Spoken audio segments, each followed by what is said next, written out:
नमो बुद्ध धम्मपद सूत्र, जिसमें सत्य, अहिंसा, संयम और दम है, वही वगतमल धृति संपन्न स्थाविर कहा जाता है। जो ईर्ष्यालु, मत्सरी और शठ है, वह वक्ता मार होने से अथवा सुंदर रूप होने से साधु रूप मनुष्य नहीं हो जाता। जिसके भीतर से ये ईर्ष्या, मार्तस्य आदि जड़ मूल से सर्वथा उच्छिन्न हो गए हैं, वह निगत दोष मेधावी पुरुष साधु रूप कहा जाता है। जो शील व्रत और धुताग्र व्रत न करने से अव्रती है और जो झूठ बोलने वाला है, वह सिर मुंडा लेने मात्र से श्रमण नहीं हो जाता। इच्छा और लोभ से ग्रस्त भला क्या श्रमण होगा? जो छोटे बड़े पापों का सर्वस्व शमन कर लेता है, पापों के शामित होने के कारण वह श्रमण कहा जाता है। दूसरों से भिक्षा मांगने मात्र से कोई भिक्षु नहीं हो जाता और ना ही भिक्षु होता है विषम धम को ग्रहण करने से।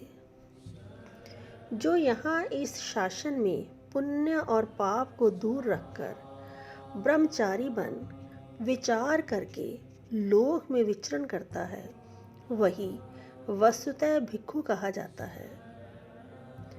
अविद्वान और मूढ़ समान पुरुष केवल मौन रहने से मुनि नहीं हो जाता।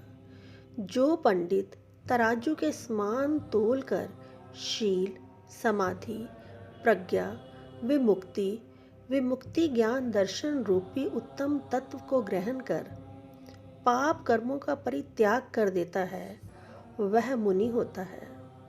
इस बात से वह मुनि होता है क्योंकि वह दोनों लोकों का मनन करता है, इस कारण वह मुनि कहा जाता है। प्राणियों की हिंसा करने से कोई आर्य नहीं हो जाता। सभी प्राणियों की हिंसा ना करने से वह आर्य कहा जाता है। केवल शील पालने और व्रत करने से या बहुश्रुत होने से या समाधि के लाभ से या एकांत में शयन करने से पृथगजन अज्ञ जिसे सेवन नहीं कर सकते, मैंने उस निष्क्रम्य सुख को प्राप्त कर लिया है, ऐसा सोच है भिक्षु। अश्रवों का क्षय न हो जाने तक तुम आश्वस्त होकर अर्थात चैन से मत बैठे रहो। मार्गों में अष्टांगिक मार्ग श्रेष्ठ है। सच्चाइयों में 4 आर्य सत्य, धम्मों में वीतरागना श्रेष्ठ है। देव मनुष्यादि द्विपदों में चक्षुमान बुद्ध। दर्शन की विशुद्धि, ज्ञान की प्राप्ति के लिए यही मार्ग है, कोई दूसरा नहीं। तुम इसी पर आरूढ़ हो जाओ। ये मार्ग को हक्का बक्का करने वाला, किम कृतव्य मूढ़ बनाने वाला है। इस मार्ग पर आरूढ़ होकर तुम दुख का अंत कर लोगे।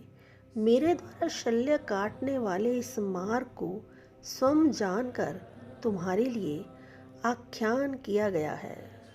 नमो बुद्ध।